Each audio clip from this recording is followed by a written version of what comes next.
Whether you like it or not, your life is speaking. Whether you like it or not, everything you're doing, everything you're saying, every place you frequent, every way you interact with people, in every space, your life is constantly talking.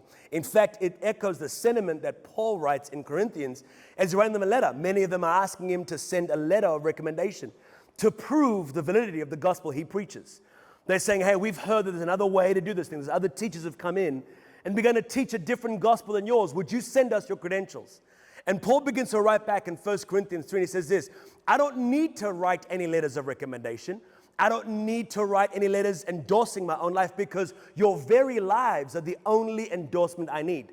He says this, your lives are living epistles. Your lives are living letters. If people want to know the validity of this gospel we preach, they ought to look at your life. If you want to know about the reality of the God that we serve, they should look at your life.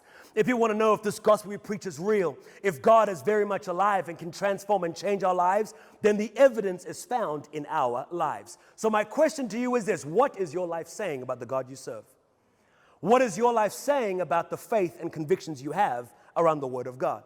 What is the way you live your life saying about what you believe about what God can do in and through you? Because everything you do says something about you.